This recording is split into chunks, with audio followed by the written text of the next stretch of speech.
Edwards Air Force Base, high in California's Mojave Desert. An elite breed of aviator prepares to embark on an exploration of the frontiers of flight. These pilots routinely soar higher, race faster, fly closer to the edge than anyone else on Earth. The task is a simple one. Take an unknown machine, steer it into the sky, and bring it back in one piece. And in so doing, make the unknown understood.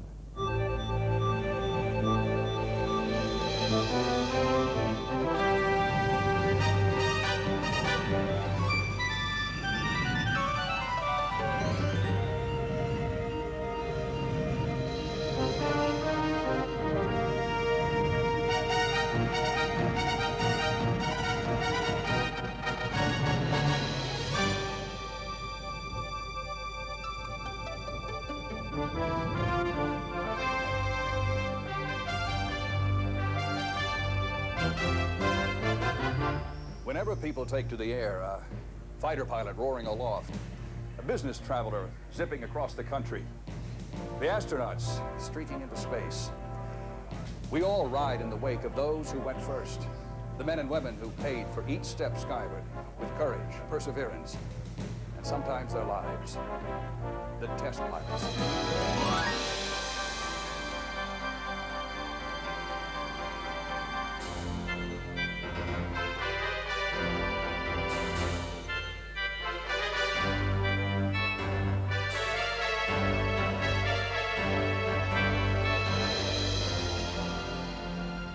The need for test pilots is fundamental.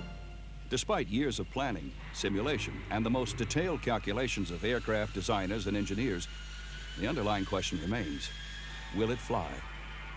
It's this element of uncertainty that the professional must face with each and every flight. Someone has to sit at the controls and assume the risks. Sometimes they're successful.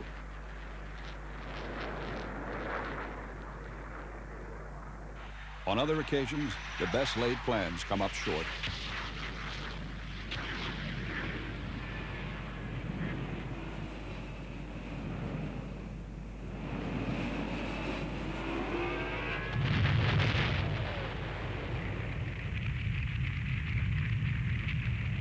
But the pilot never undertakes this challenge alone.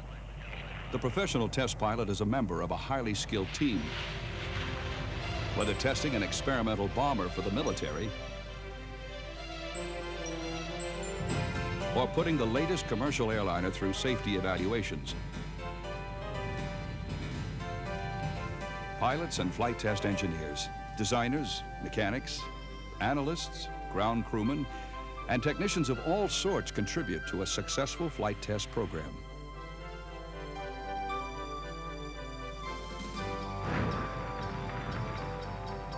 Working under extreme conditions, this cooperation is essential. With today's complex multi-million-dollar aircraft, it would be impossible for a single individual to go it alone. However, this was not always the case. With the flip of a coin, Orville Wright gained the distinction of being the first test pilot, having designed and constructed the world's first airplane with his brother Wilbur. The Wrights set about proving that it worked. They had no one to teach them how to fly. They invented test piloting as they went along.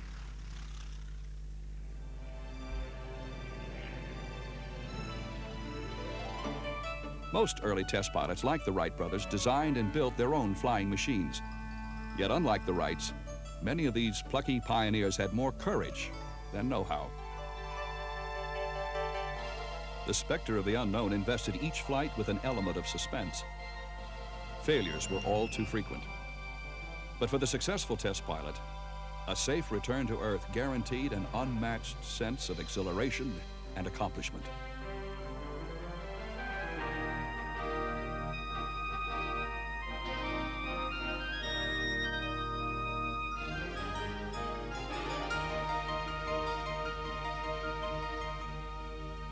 The coming of the Great War saw the proliferation of the aeroplane. No longer the province of intrepid entrepreneurs, aviation was big business. Factories churned out the latest advances in aerodynamic science. And with the fate of nations hanging in the balance, a growing number of determined individuals, test pilots, devoted their energies to pushing each plane faster, higher, farther.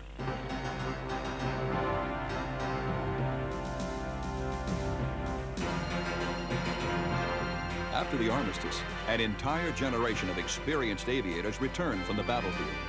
The military, eager to explore the limits of its new machines, found a ready pool of willing test pilots. In 1919, Navy seaplanes commanded by Albert Reed made the first successful crossing of the Atlantic. Army test pilots John McCready and Oakley Kelly tried to be the first to fly non-stop from coast to coast. In a modified Fokker T-2, McCready and Kelly took off from New York on their third attempt at transcontinental flight.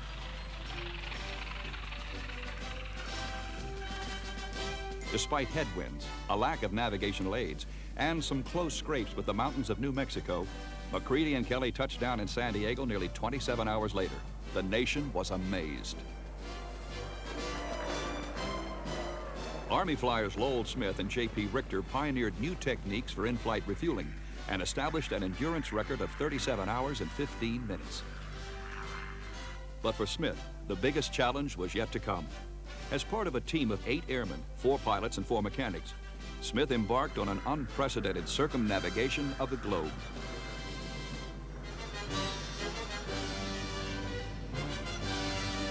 Despite the loss of 2 planes, the Army test pilots completed their 5-month odyssey and returned to a rousing welcome. Their 26,000-mile journey demonstrated the airplane's ability to go the distance.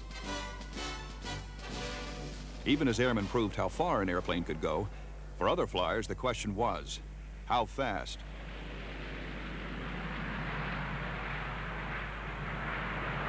Air races sprang up around the country, offering test pilots and aircraft builders the opportunity to probe the limits of speed.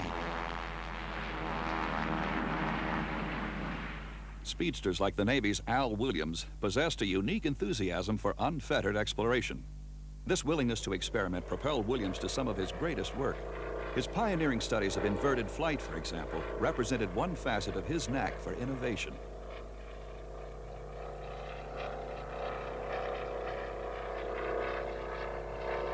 But Williams' penchant for experimentation led him inevitably to racing. More than once, Williams took off in pursuit of a world's record.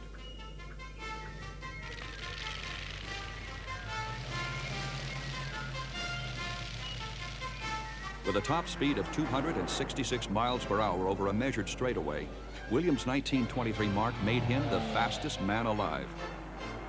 Williams then challenged the best flyers of his day in the 1923 Pulitzer Air Race and guided his Curtiss racer around the pylons in record time. Throughout the 20s, Al Williams' singular determination propelled him to the top. Equally driven, Jacqueline Cochran had a distinguished career as a racer and test pilot. She beat a field of the best flyers, male and female, in the 1938 Bendix Transcontinental Race and was later the first woman to fly faster than the speed of sound. For Jackie Cochran, like her colleagues, speed was an obsession. I have maintained ever since that I've been flying that there's only one reason for flying, and that is speed. Roscoe Turner, one of the more flamboyant figures of air racing, cut a jaunty swath through the record books during racing's golden era.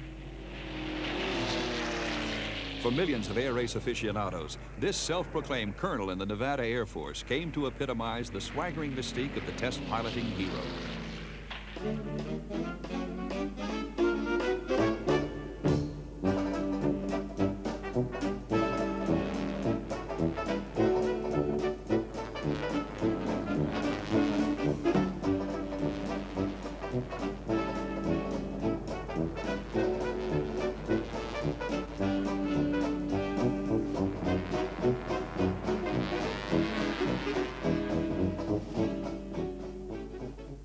But Turner's devil-may-care attitude belied his meticulous planning and skillful airmanship. The only 3-time winner of the prestigious Thompson Trophy, the Indy 500 of air racing, Turner pushed his Pratt & Whitney engineers to deliver more and more horsepower. In untested designs, he flew all out, sometimes losing but winning more often than not. In the world of air racing, Roscoe Turner elevated the pursuit of speed to a new art. But for Jimmy Doolittle, it was pure science. Perhaps the most famous flyer of his time, Doolittle achieved celebrity with a series of record-setting flights and air race victories. The 1925 Schneider Cup, a contest for seaplanes, was typical of these test piloting spectator events. Representing the cutting edge of technology, men and machines came from all over the world to compete in this public aeronautic laboratory.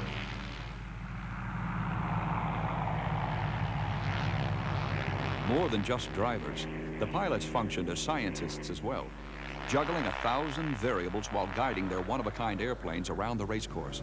Doolittle won the Cup by averaging 232 miles per hour, the fastest a seaplane had ever flown.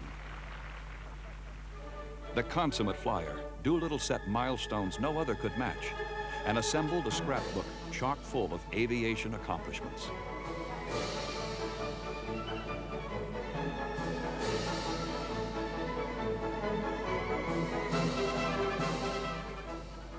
In 1932, Doolittle prepared to enter the Thompson Trophy contest at the National Air Races.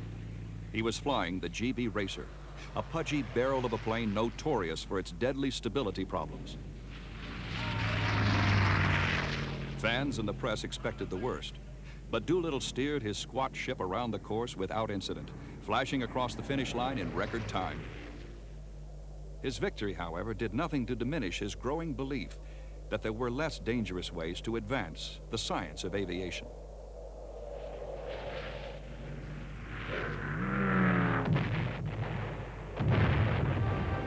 Retiring from racing, he put his training to use solving aviation problems of the day. Unique among his peers, Doolittle had earned one of the first PhDs in aeronautical engineering, and in collaboration with Elmer Sperry, he tackled the problem of flying at night or in poor visibility. I made the first blind flight, the first completely blind flight, taking off under a hood, flying a prescribed course, and landing back under the hood without ever having seen out of the airplane. This doesn't sound very important now, but out of that came two instruments, the artificial horizon, the directional gyro, that are today standard equipment on every commercial airplane and every combat military airplane. With a record of accomplishment unmatched in aviation, Doolittle ranked as one of the fastest flyers of his time.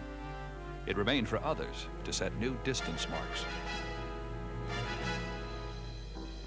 A virtual unknown and former airmail flyer, Charles Lindbergh took a scientific approach in planning the flight of the decade. A trained test pilot, Lindbergh provided the Ryan Aircraft Company with the specifications for a long-range monoplane designed to cross the vast Atlantic. After a test flight and some final adjustments, Lindbergh flew the plane, which he had dubbed Spirit of St. Louis, directly to New York. There he met other challengers, including Admiral Richard Byrd, who were waiting for a break in the weather. The attempt at the first solo transatlantic crossing was to be the plane's third flight. On May 20th, having removed his radio and parachute to conserve weight, Lindbergh prepared to cross the Atlantic in a tiny, untried plane with only a thermos of coffee and 5 sandwiches to sustain him.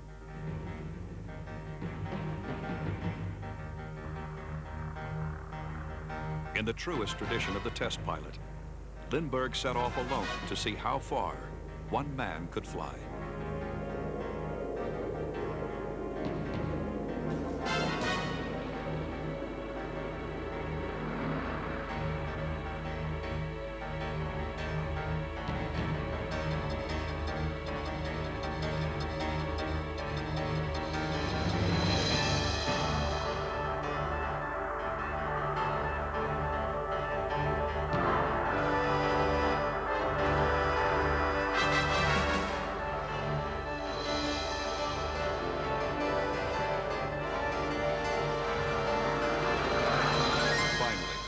After 33 grueling hours, fighting fatigue and a growing disorientation, Lindbergh touched down at Orly Airport outside Paris, setting off a frenzied celebration unsurpassed in the history of flight.